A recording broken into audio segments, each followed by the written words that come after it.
Mag-get ready with me tayo kahit umuulan. Yes?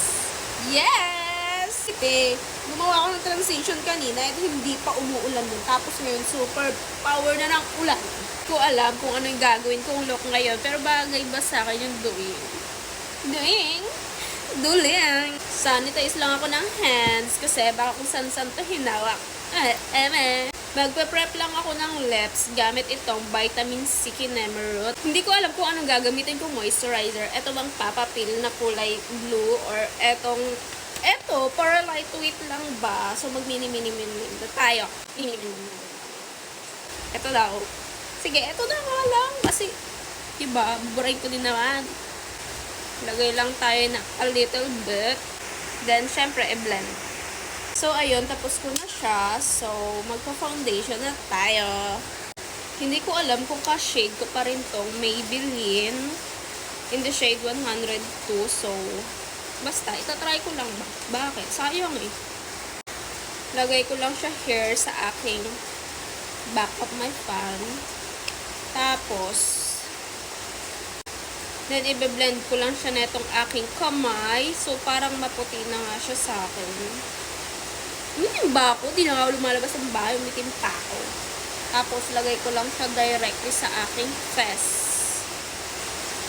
Trust the process. This is not gonna be pretty, but I will be pretty.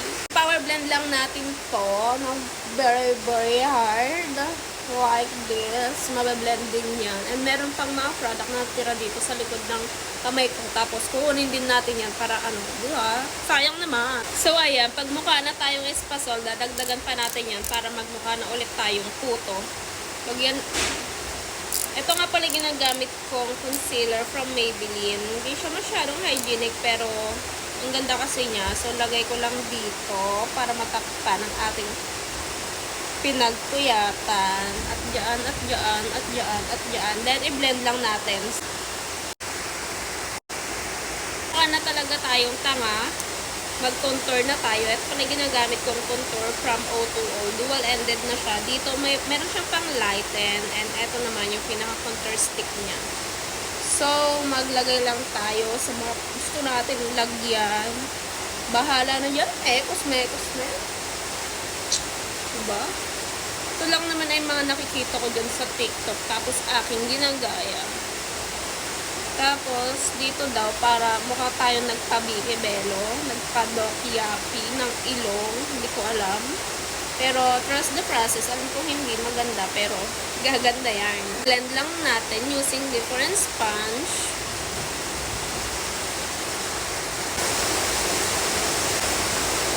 So ayan. Pag naibalik na yung mukhang singit. Kulay singit din sa ating mukha is okay na yan. Mag-proceed na tayo sa blush. So, ang ating liquid blush ay from Cloud Beauty. Ito ang kanilang Fluffy Pink.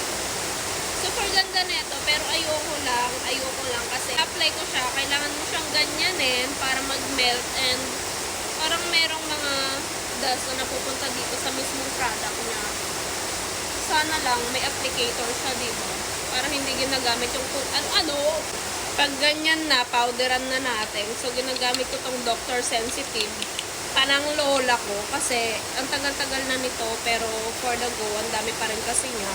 So, kuha lang tayo ng a little bit. Then, pat din natin sa mga T-zone. So, kung saan mo gusto, bahala ka dyan. O, diba, nawala yung mga kulay. Huwag ka ba kukontento? Ilagay mo ulit siya. So, maglagay tayo ng powder. Contour. Ayan. Kung saan lang natin siya inilagay. So, tangina, sana meron tong audio, no? Kasi, naka-earphone ako. Hindi ko alam kung maririnig ako dito sa video na to. So, sana narinig ako, diba? So, back to makeup. Lagay lang natin yung mga pinaglalagay natin kanina. In the powder form naman. Contour lang yan. Hindi ko alam kung anong nangyari, pero eto, tapos na. Final touch na tayo.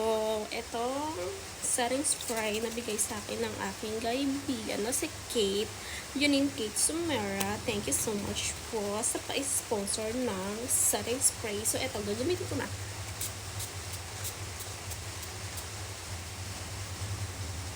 Phew! Ito lang yung mahirap sa setting spray. Kailangan mong paypayan. Pero itapat mo siya sa electric fan, sa fan agad para matuyo. And, click ako pag natuyo na kasi mukha akong ebas nito. So, ito na ang look ng mala Diyosa, mala prinsesa at mala anghel na babae na ito. Kung pwede lang pakasalan ng sarili. Will you marry me na?